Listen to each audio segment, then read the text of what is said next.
अथ चतुर्दशोऽध्यायः। अध्याय 14. अध्याय सार. भगवंताने चराचर विश्व उत्पन्न केले. त्याचबरोबर या विश्वाला व्यापून टाकणारे सत्व, रजस व तमस हे त्रिगुणही उत्पन्न केले. या तीनही गुणांचे प्राबल्य कमी अधिक प्रमाणात सर्वत्र होत असते.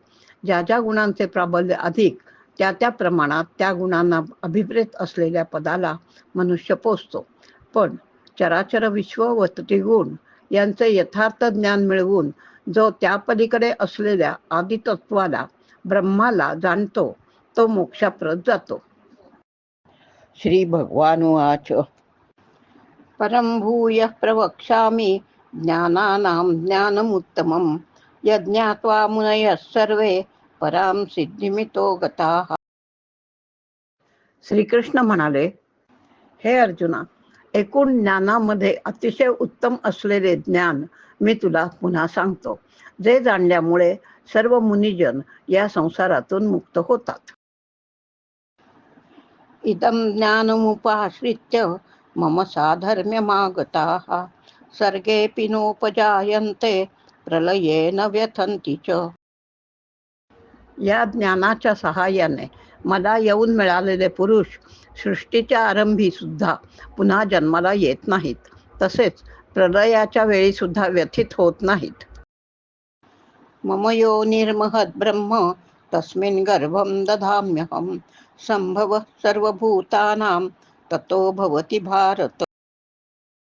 हे अर्जुना, माझी त्रिगुणात्मक माया म्हणजेच प्रकृती ही सर्व भूतमात्रांचे कारण आहे.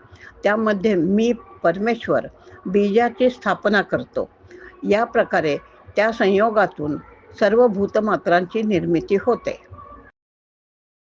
सर्वयोनिषु कौन्तेय मूर्तयः संभवन्ति याः तासां ब्रह्म महद्योनिर् अहं बीजप्रदः पिता.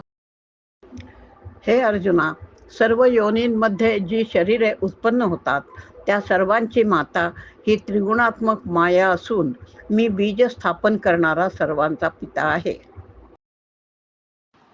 सत्वं रजस्तम इति गुणाः प्रकृती संभवाः निबध्नन्ति महाबाहो देहे देहिनमव्ययम्.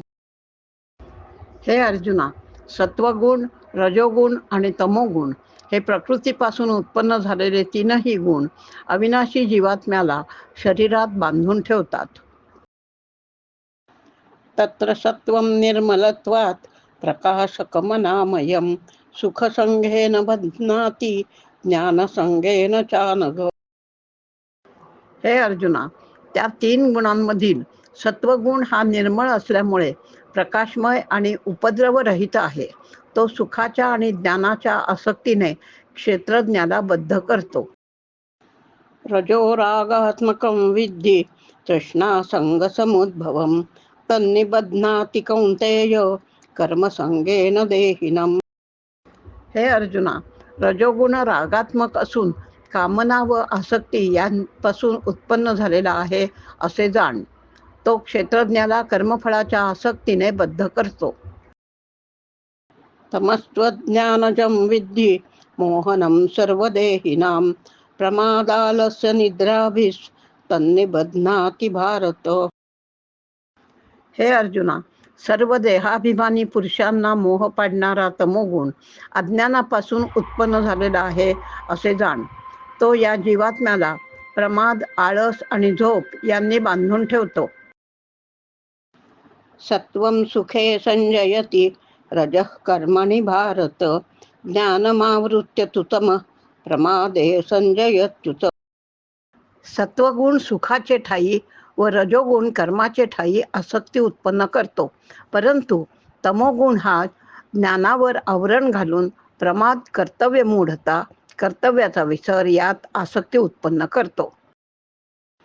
रजस्तमश्चाभिभूय सत्वं भवति भारत रजःसत्वं तमश्चैव तमःसत्वं रजस्तथा. रज व तम यांचा पाडाव करून सत्व वरचढ होतो व त्याचप्रमाणे सत्व व तम यांचा पाडाव करून रज, तर सत्व व रज यांचा पाडाव करून तम वरचढ होत असतो. सर्वद्वारेषु देहेऽस्मिन् प्रकाश उपजायते ज्ञानं यदा तदा विद्याद् विवृद्धं सत्वमित्युत. या देहात सर्व इंद्रियांमध्ये प्रकाश म्हणजे निर्मळ ज्ञान जेव्हा उत्पन्न होते तेव्हा सत्वगुण वाढला आहे असे समजावे. लोभ प्रवृत्तिरारंभ कर्मणात्मसमस्पृहा रजस्येतानि जायन्ते विवृद्धे भरतर्षभ. हे अर्जुना, रजोगुण वाढल्यावर लोभाची प्रवृत्ती, फळाच्या इच्छेने कर्माचा आरंभ, अशांती आणि विषयभोगांची लालसा हे सर्व उत्पन्न होतात. अप्रकाशो प्रवृत्तिश्च प्रमादो मोह एव च तमस्येतानि जायन्ते विवृद्धे कुरु नंदन. हे अर्जुना, तमोगुण वाढला म्हणजे अंधार, काही करूये असे वाटणे, प्रमाद म्हणजे कर्तव्याचा विसर आणि मोह हे सुद्धा उत्पन्न होत असतात. यदा सत्वे प्रवृद्धे तु प्रलयं याति देहभृत् तदोत्तमविदान् लोकान् अमलान् प्रतिपद्यते. सत्वगुणांचा उत्कर्ष झाला असताना प्राणी मरण पावला तर तो उत्तम तत्वे जाणणाऱ्या म्हणजे स्वर्गादी लोकात जातो. रजसी प्रलयं गत्वा कर्मसंगिषु जायते तथा प्रलीनस्तमसि मूढयोनिषु जायते. रजोगुणाचे प्राबल्य असताना माणूस मरण पावला तर तो कर्माची आसक्ती असणाऱ्या मनुष्य योनीत जन्म घेतो, तर तमोगुणात मेला असता पशुपक्षादी योनीत जन्म घेतो.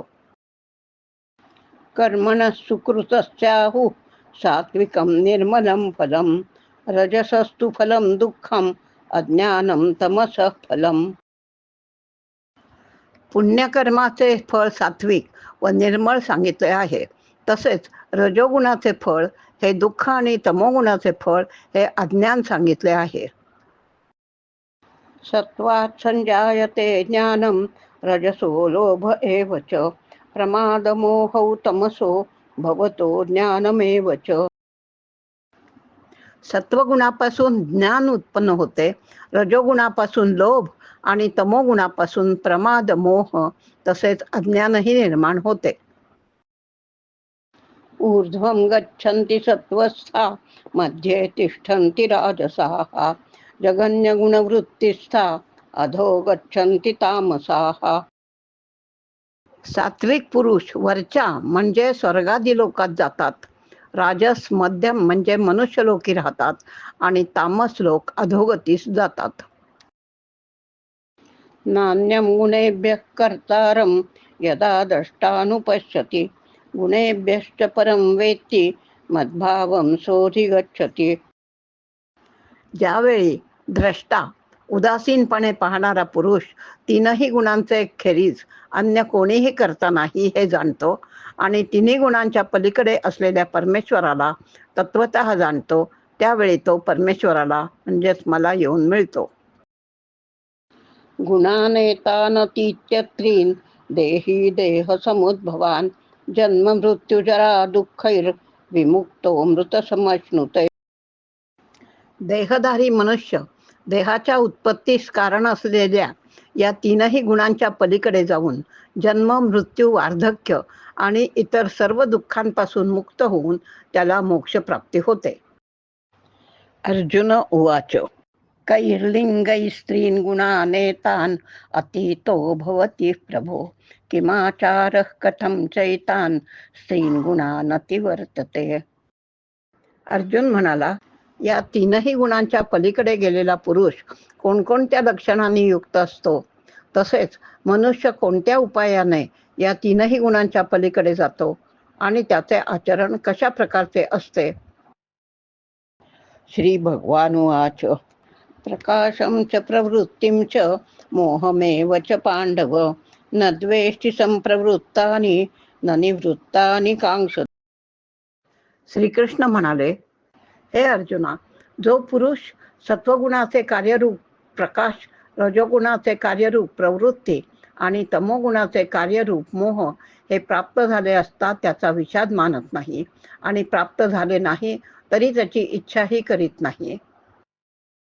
उदासीन वदासीनो गुणैर्यो न विचाल्यते गुणावर्तन्त इत्येव योवतिष्ठती नेंगते.